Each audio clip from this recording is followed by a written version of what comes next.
How can one glance change everything you thought you knew about yourself? Claire Turner had spent years believing her life had finally found peace. After her divorce, she built a quiet rhythm.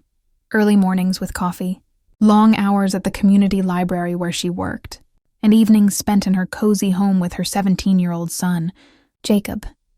Nothing ever surprised her anymore. The world had slowed down, softened, become predictable. She had convinced herself she didn't need excitement anymore. Peace was enough. Or at least, that's what she thought.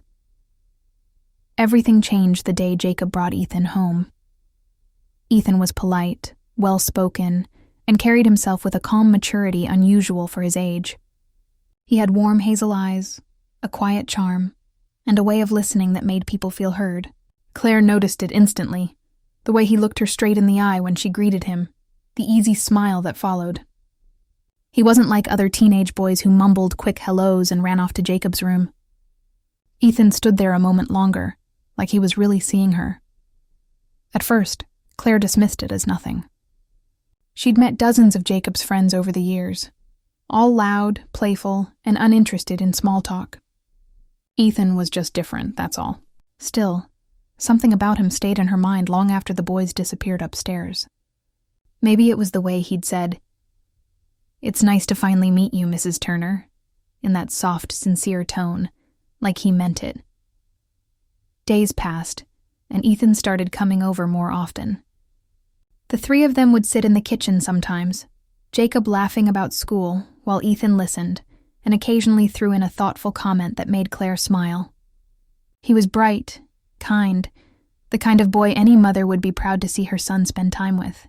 And yet, every once in a while, Claire caught him watching her, not in a disrespectful way, but with quiet curiosity. His gaze was steady, gentle, almost searching. She didn't want to think about it. It was ridiculous, she told herself. He was just being polite, that's all. Still, something inside her shifted. One Saturday afternoon, Claire was baking cookies for the boys, something she hadn't done in ages. She hummed to herself, the smell of sugar and vanilla filling the kitchen. When she turned around, Ethan was standing by the doorway, hands in his pockets, watching her with that same quiet expression. "Those smell amazing," he said, stepping forward. She laughed lightly. "They're Jacob's favorite. Chocolate chip, nothing fancy." "Still," he smiled, "no one makes them like you." It was such a simple sentence, yet it made her heart skip. There was warmth in his voice, a softness she hadn't felt directed toward her in years. For a moment, she forgot the age difference, forgot the rules, forgot everything. Then Jacob's voice called from upstairs, breaking the spell, and Ethan quickly stepped back.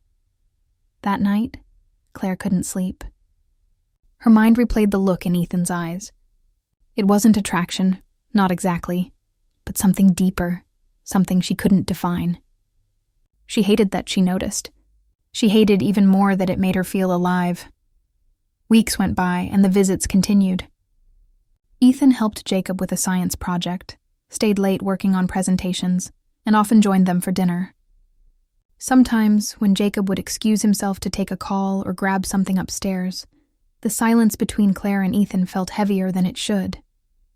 Not uncomfortable, just charged, like a thought left unfinished. One evening, as they sat at the dinner table, Jacob ran upstairs to grab his laptop. Ethan and Claire were left alone. The ticking clock filled the space. Claire reached for her glass of water, trying to think of something ordinary to say. Before she could, Ethan spoke softly. "You have a really peaceful house, Mrs. Turner." She smiled. "That's one way to put it. Some people would say it's too quiet." "I like it," he said. "Feels safe." Claire's heart fluttered. She didn't know why. Maybe it was the way he said it. Not as a guest, but as someone who belonged there. The following day, Ethan dropped by even though Jacob wasn't home. "He asked me to give you these notes for class," he said, handing her a small notebook. But when she looked at him, she saw the truth in his eyes. He didn't come just for that. They talked for a few minutes, about Jacob, about college plans, about how quickly time moves. When he left, the house felt strangely emptier. That night, As Claire cleaned the kitchen, she found herself staring at her reflection in the window. The woman looking back at her seemed softer, almost unfamiliar, a version of herself she hadn't seen in years. She wondered if Ethan had noticed her that way too. The next weekend, Jacob invited a group of friends over. The house was loud again. Laughter, music, the sound of soda cans opening and video games echoing through the living room. Claire stayed mostly in the kitchen, trying to stay out of their way. Every once in a while, Ethan's voice would drift toward her. It was strange. Even in a room full of people, she could always tell when it was him. Later that evening, when most of the kids had left, Ethan lingered behind to help clean up. Jacob was upstairs packing his bag for a sleepover. Ethan stacked the empty glasses quietly, then said, "You didn't have to do all this. You always do too much," Claire smiled. "That's what moms do." He looked at her for a moment, then said softly, "Maybe. But you're not just a mom." She froze. The words hung in the air like a secret neither dared to touch. Before she could respond, Jacob came running down the stairs, grabbing his bag and calling out a quick goodbye. Ethan followed him to the door but turned back one last time. His gaze was steady, lingering, almost apologetic. Then he was gone. Claire stood there for a long time after the door closed, her hands trembling slightly. His words replayed in her mind over and over. "You're not just a mom." For years she had lived inside that role, dependable, strong, invisible. But for the first time in a long time, someone had looked past it. Someone had seen her. The following day, she tried to push it out of her mind. She told herself it was just kindness, a passing moment. But that evening, when she checked her phone, there was a message from an unknown number. "Thank you for the cookies. Mrs. Turner, you always make this place feel like home." Her heart thudded in her chest. She knew it was Ethan. The message was harmless. Simple words, polite, innocent. Yet it felt like something more. Something he hadn't said directly, but had written between the lines. She read it again and again, as if each word carried a quiet truth she wasn't ready to face. Make this place feel like home. It was the kind of message that shouldn't have meant anything. And yet it did. It made her remember the warmth in his voice, the softness in his eyes, the way he looked at her like she was someone worth knowing. Claire locked her phone and placed it on the nightstand, but her thoughts refused to rest. She lay in bed, staring at the ceiling, her heart tangled between reason and something dangerously close to hope. It wasn't about Ethan. Not really. It was about what he reminded her of. The woman she used to be before life dulled her edges. The woman who once believed in small miracles, in unexpected kindness, in being seen. And as she drifted into restless sleep, one question whispered through her mind, quiet but relentless. Was it possible that one glance, one sentence, one boy she was never meant to notice, had changed everything she thought she knew about herself? Her phone buzzed again in the dark. Another message appeared on the screen. "Good night, Claire." And in that single word, her name, everything ordinary suddenly felt dangerous. Claire sat up, her heart racing. For a long moment she stared at the glowing screen, unsure if she should reply, but she didn't. She just whispered into the quiet room, a truth she couldn't admit to anyone else. "Good night, Ethan." Then she turned off the light, unaware that this was only the beginning of something she could no longer control. Claire Turner had never noticed how quiet her evenings were until Ethan started coming over more often. There was something about his presence, calm, respectful, yet strangely comforting, that filled the spaces her loneliness had learned to hide in. Every time the doorbell rang and she saw him standing there beside Jacob, carrying his notebooks or that easy smile, her heart lifted without permission. At first she told herself it was motherly affection. He was Jacob's best friend, a kind boy, always polite, always thoughtful. But then came the little things. The way he lingered in the kitchen when Jacob left the table. The way his eyes softened when she spoke. The way his compliments slipped through simple sentences like whispers, meant only for her. One evening, while rain tapped softly against the windows, Jacob and Ethan were studying at the dining table. Claire brought them cocoa and smiled when she saw their focus. But Ethan looked up, caught her eyes, and said, "Thank you, Mrs. Turner. You always think of everything." It was nothing special. An ordinary thank you. Yet the warmth in his tone, the quiet sincerity, made her chest tighten. She turned away quickly, pretending to fix something on the counter. That night, she told herself again it was harmless. But the truth was already growing somewhere deep, quiet, steady, and undeniable. Days blurred into weeks, and Ethan became a regular part of her world. He'd help her carry groceries from the car. He'd offer to fix little things around the house. He was always respectful, always careful. But every word, every smile felt like it carried a secret they both refused to name. One Saturday, Jacob went out with friends, leaving Ethan behind to finish a school project on Claire's laptop. The rain outside grew heavier, soft thunder echoing in the distance. Claire made tea and brought him a cup. He thanked her again.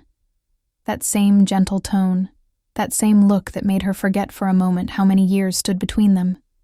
They talked, easily at first. About books, about music, about life. She told him about her job at the library, how she loved the smell of old pages and quiet corners. He told her about his dreams, how he wanted to study architecture, build things that lasted. "You must miss being young," he said suddenly. Claire smiled faintly. "Sometimes. But peace has its beauty too." Ethan tilted his head, studying her. "You don't look like someone who's done living." The words caught her off guard. There was no teasing in his voice, only quiet truth. For a heartbeat, she couldn't find a reply. Her heart was racing, and she hated that it was. She tried to laugh it off, but the sound came out soft and unsure. When Jacob came home that evening, the moment dissolved like it never happened. But for the rest of the night, Ethan's words echoed in her mind. "You don't look like someone who's done living." The next few days were a blur of routine. Claire buried herself in work, tried to keep her thoughts in line. But every time the phone buzzed and she saw a message from Jacob about Ethan coming over, her heart reacted before her reason could stop it. She told herself she was being foolish. He was a good boy, nothing more. But deep down, she knew something had shifted. And once something shifts in the heart, it doesn't easily go back. A week later, Jacob stayed late at school. Around dusk, there was a knock on the door. It was Ethan, his hair damp from the rain, holding a small book wrapped in plastic. "Jacob forgot this in class," he said, handing it to her. "Thank you," she smiled. "He's at practice. You can leave it here." He hesitated. "Do you mind if I wait a bit?" "It's raining pretty hard." She nodded. "Of course." They sat at the kitchen table listening to the storm. For a while, neither spoke. Then Ethan said quietly, "You always seem calm, Mrs. Turner, like nothing ever gets to you." Claire smiled softly. "Maybe that's just age." He shook his head. "No, it's strength." The simplicity of that word, strength, hit her harder than she expected. It wasn't flattery. It was understanding. For years, people had seen her as dependable, composed, predictable. But Ethan saw something else. Something human. "I'm not as strong as I look," she said finally. "Maybe not," he replied. "But you keep standing. That's stronger than most people I know." Thunder rolled outside. She looked at him, his face half lit by the warm kitchen light. There was a quiet maturity in his eyes that didn't belong to his age. She wanted to thank him, to say something that matched the kindness in his words. But before she could, her phone buzzed. A message from Jacob saying he'd be home in 20 minutes. Ethan stood up quickly, almost startled back to reality. "I should go." Claire nodded, heart suddenly heavy. "Be careful out there." He smiled. That same soft smile that always seemed to carry something unsaid. "Always am." That night, Claire stood by the window watching the rain. Her heart was restless. She didn't know if what she felt was wrong or just misunderstood. It wasn't about love, not yet. It was about being seen, about feeling alive again. The next few days, she noticed Ethan avoiding her gaze a little more, as if both of them had silently agreed to forget that evening. but small things kept betraying them. His voice softening when he greeted her, the way her smile lingered when she said goodbye. A week later, Jacob invited Ethan over again. They spent the afternoon working on a presentation, laughing as usual. When Jacob left for a short errand, Ethan stayed behind to print something. Claire was in the living room, reading, pretending to focus. Ethan came in quietly, holding a paper. "I'll leave this here," he said. She nodded without looking up. But then, after a pause, he said softly, "Claire?" Her name, spoken so gently, made her look up immediately. He hesitated, then added, "You're really easy to talk to." Her heart stuttered. She didn't reply, just smiled faintly, and he smiled back before turning to leave. But in that moment, both of them knew something had crossed an invisible line. That evening, Jacob returned, full of chatter about school, unaware of the quiet storm brewing in the air between his mother and his friend. Claire tried to act normal, but she caught herself glancing at the door every few minutes, half expecting Ethan to appear again. That night, she couldn't stop thinking about how he'd said her name. Claire. Not Mrs. Turner. Not politely distant, but personal. Close. Real. Days later, Jacob mentioned Ethan's family had decided to move to another city after graduation. The news hit Claire harder than she expected. It was ridiculous, she told herself, but she felt it, that sinking ache of something ending before it ever began. The next day, Ethan came by one last time to drop off a book Jacob had lent him. Claire opened the door, her heart tight in her chest. "Hey," he said, smiling. "Thought I'd return this before I forget." She nodded. "Thank you. I heard you're moving." He sighed softly. "Yeah, my dad got a new job. We leave next month." There was a silence that said too much. Then he added, "You've been really kind to me, Mrs. Turner. More than you know." She smiled, trying to steady her voice. "You've always been a good kid, Ethan." He looked at her for a long moment. "You don't have to call me a kid." The words hung between them, quiet but heavy. For a second, the room felt too small, too still. Claire looked away, pretending to straighten a photo frame. "Jacob will miss you," she said. Ethan nodded, eyes still on her. "Yeah, I'll miss this place too." He said goodbye then, a simple wave, a faint smile. But when he turned to leave, she noticed him pause at the doorway, like he wanted to say something else but chose silence instead. That night, the house felt emptier than it had in years. Jacob had gone to a friend's place, leaving Claire alone with her thoughts. She made tea, sat by the window, and let the quiet sink in. For the first time, she admitted to herself that Ethan's presence had become more than routine. It had become comfort. But comfort is dangerous when it starts to feel like meaning. She picked up her phone, scrolled through her messages, and stopped when she saw his name. Their old texts, the thank yous, the polite words, looked so ordinary. Yet each one felt like a piece of something that had been growing silently between them. Her fingers hovered over the keyboard. She wanted to say something, goodbye maybe, or take care, but she didn't. Instead, she set the phone down and whispered into the stillness. Some things are better left unspoken. Her phone vibrated suddenly. One new message. Her heart stopped. It was from Ethan. "Thank you for everything, Claire. You were the first person who made me feel seen." Her breath caught. For a long moment, she just stared at the words. They were innocent, yet somehow filled with all the feelings they had never said out loud. She closed her eyes, her heart trembling between joy and sadness. She wanted to reply, to say something, anything. But before she could, Jacob's laughter echoed from the hallway as he returned home. Claire quickly put her phone away, her face calm again. But inside her heart, everything was unraveling quietly, beautifully, dangerously. Later that night, when Jacob was asleep, Claire checked her phone again. Another message had appeared. Just one line. "I'll miss your smile." She stared at it for a long time, her heart caught between a smile and a tear. She didn't reply. She couldn't. Because deep down, she knew. This was no longer something she could ignore. Summer came early that year. Warm evenings, long sunsets, and a strange stillness in Claire Turner's heart that she couldn't name. Jacob and Ethan had graduated high school, and the house buzzed with change. Boxes, plans, college brochures, everything was moving forward. Everything except her. She tried to convince herself that life was returning to normal, that whatever she had felt for Ethan was fading. But some things don't fade. They linger like a soft echo that refuses to die, and no matter how many chores she buried herself in, his words, "You were the first person who made me feel seen," kept circling her thoughts like a whisper that wouldn't let her rest. Ethan hadn't been around much since graduation.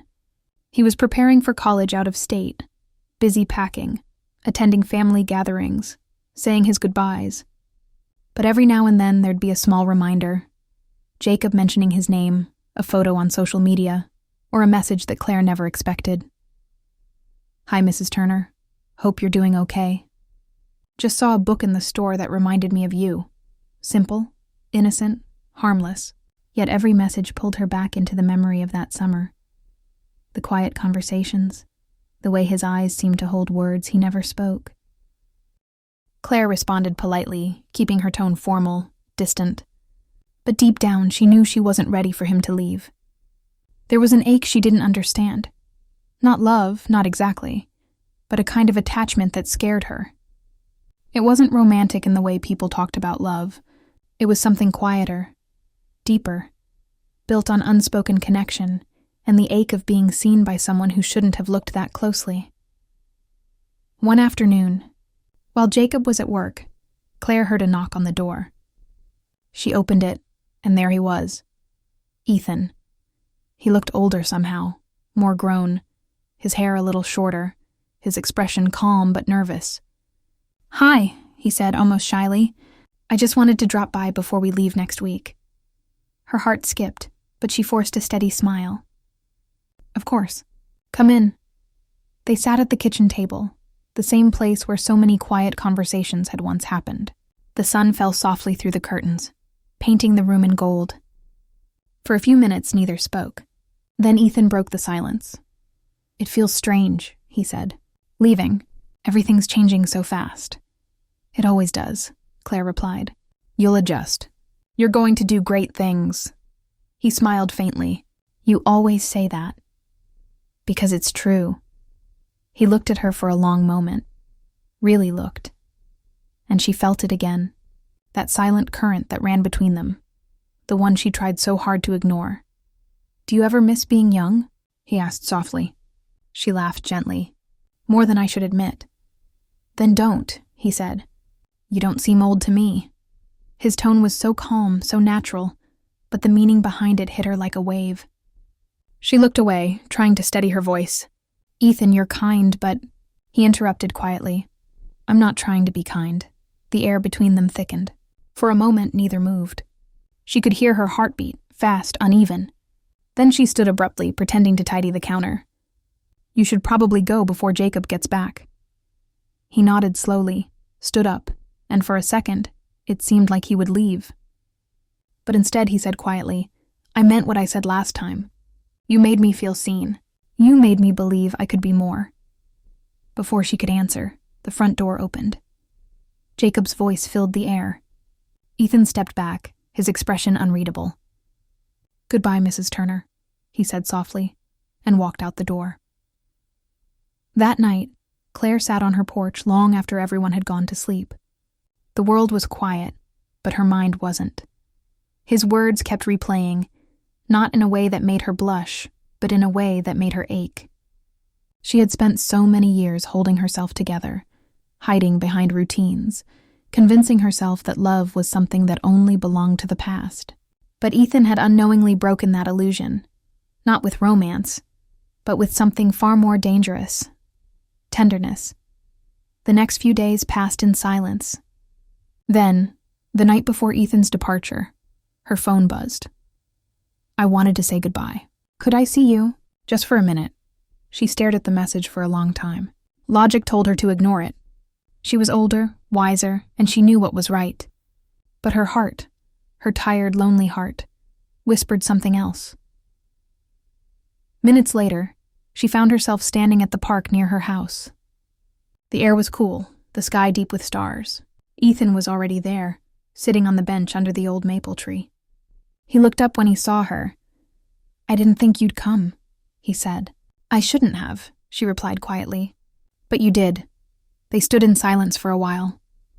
Then he said softly, "I don't want this to sound wrong, but you've been important to me. You made me see life differently." "Ethan," she began, but he continued, "I know what people would think. I know how this looks. But please don't think this was just some teenage confusion. You changed something in me." His honesty stunned her. There was no selfishness in his tone, no recklessness, just sincerity. It wasn't a confession. It was gratitude that came from somewhere pure. Claire's voice trembled. "You're young. You'll meet people your age. You'll forget all this." He smiled softly. "Maybe, but I don't want to forget.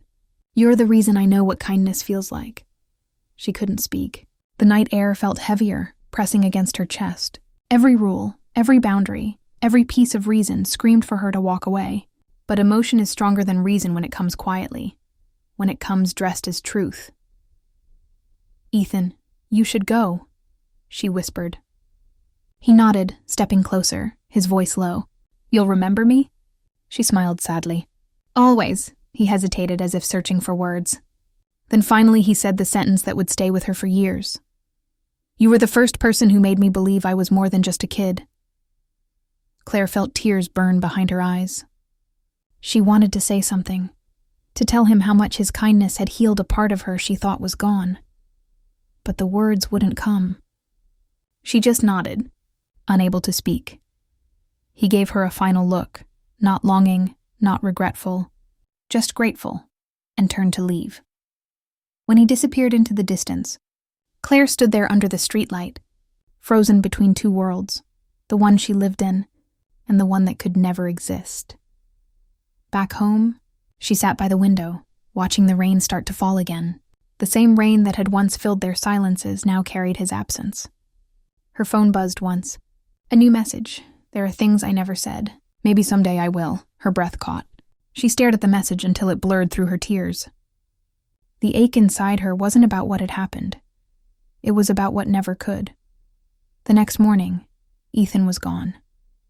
Jacob mentioned it casually over breakfast, how his friend had texted him from the airport, excited but nervous about college life.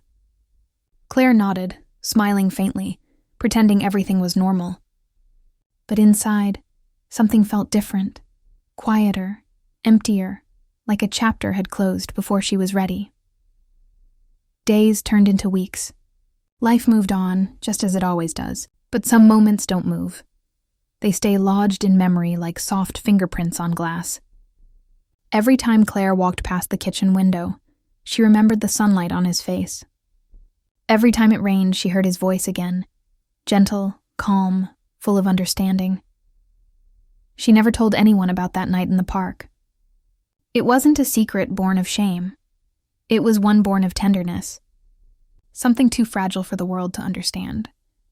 But sometimes, when the evenings grew too quiet and the loneliness crept back in, she'd look out into the dark and whisper the words she never got to say out loud.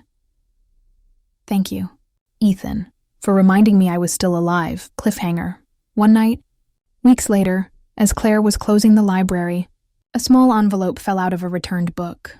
It was addressed in a familiar handwriting. Steady, careful, unmistakable. Her heart pounded as she opened it. Inside was a single note. Architecture isn't just about building things. It's about creating spaces that feel like home. You were my first home. Claire froze, the paper trembling in her hands.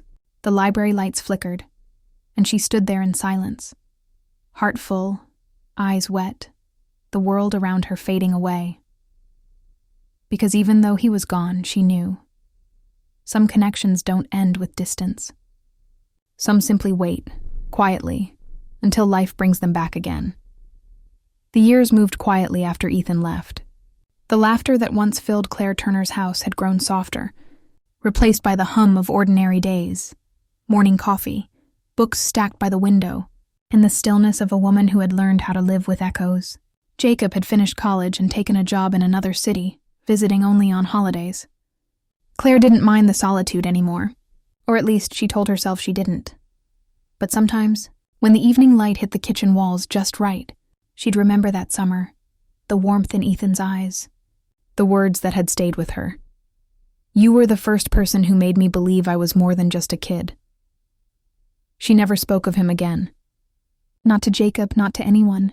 Ethan became one of those memories she folded neatly into her heart, hidden, delicate, untouched.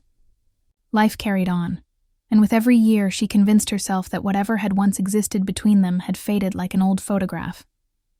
But deep down she knew, some moments don't disappear. They just sleep quietly inside you, waiting for something to wake them up. Mini hook. What happens when the past finds a way to write back? It was a crisp autumn morning when the letter arrived. No return address, just her name written in a careful, familiar hand, Claire Turner. Her breath caught. She hadn't seen that handwriting in years. She sat at the kitchen table for a long time before opening it, afraid of what it might say, afraid of what it might stir. Finally, with trembling fingers, she unfolded the paper. "Dear Claire, I saw Jacob last week.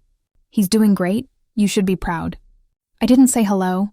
I wasn't sure if I should, but seeing him reminded me of you. I realized I never thanked you properly for everything you did, for the warmth you gave without even knowing it.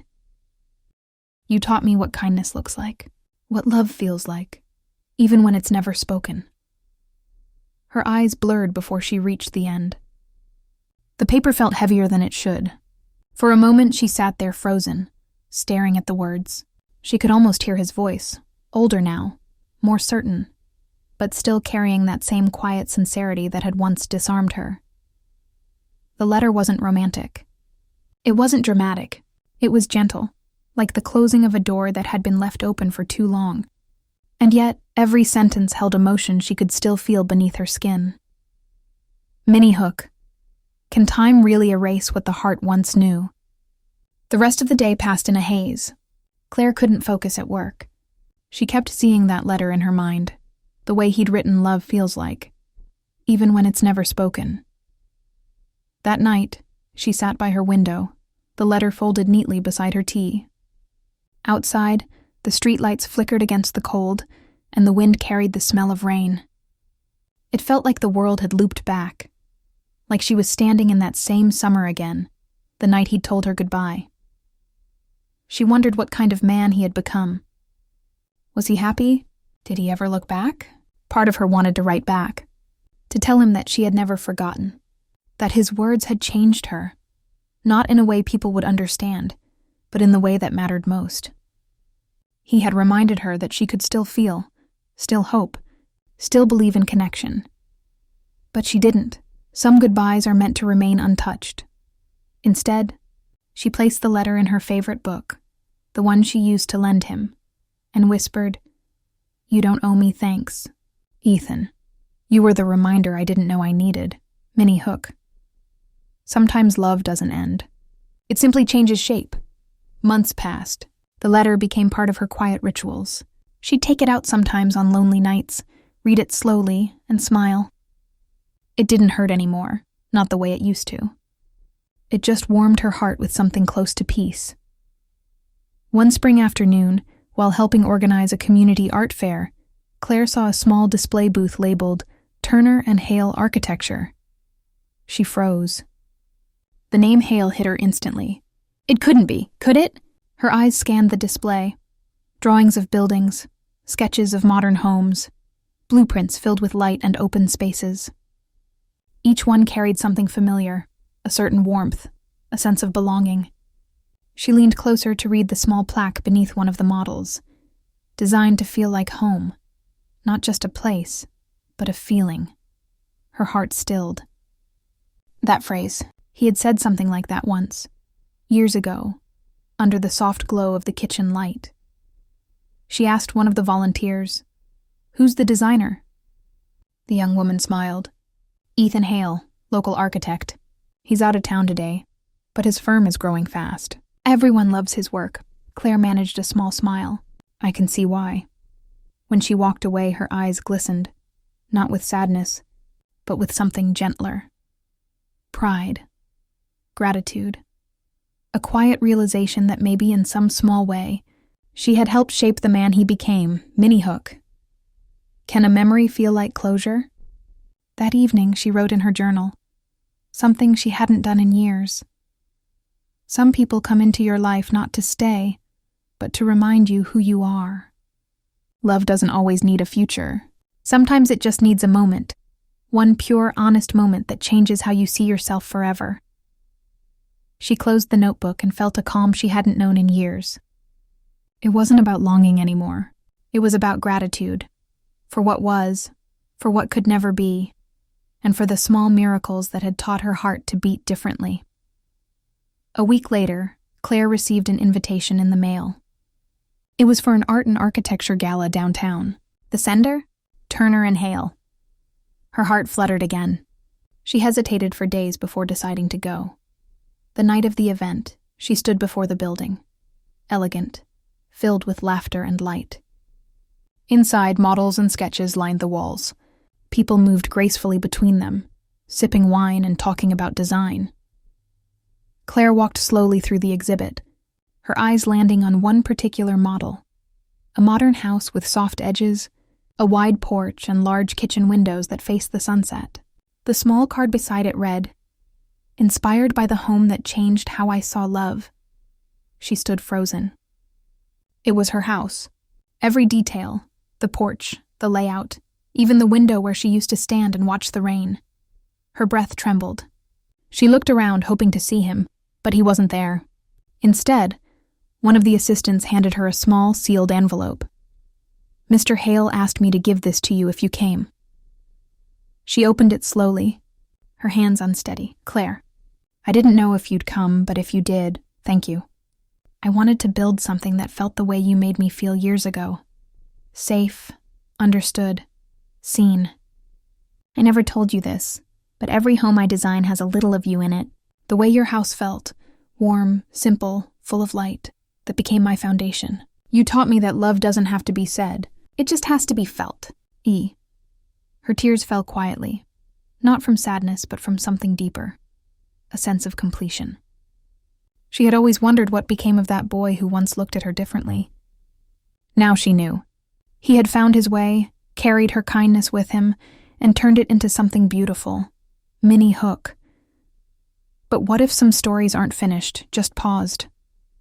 As she left the event, a light drizzle began to fall, the same kind of soft rain that had once filled their silences. She stood under a street lamp, letting the drops touch her face, and smiled. Life had come full circle. When she reached home that night, she placed the new letter beside the old one. 2 pieces of paper, years apart, yet connected by the same quiet truth, that love in its purest form doesn't need to be owned. It just needs to be remembered. She brewed herself a cup of tea, sat by the window and whispered, "You kept your promise. Ethan, you did say it someday." The wind rustled softly, carrying the faint sound of distant thunder, or maybe just memory. She closed her eyes and let the peace settle in. But then, as she turned off the lamp, her phone buzzed on the nightstand. A new message, a no number. Her heart skipped. She opened it slowly. "Claire, I'm moving back to town. Would love to catch up, if you'd like to." She froze, her breath caught halfway between surprise and disbelief. The years melted away in an instant. The letters, the memories, the silences, all of it led to this moment. Outside, the rain fell harder. Inside, her heart began to beat faster. Claire stared at the message glowing on her screen, her fingers hovering over the reply button. For the first time in a long while, she didn't know what to do. Answer, ignore, or finally face what time had only hidden, not erased. The night stayed quiet. The phone screen dimmed, and somewhere deep inside her, the question echoed again. What if some stories aren't meant to end, but to begin again?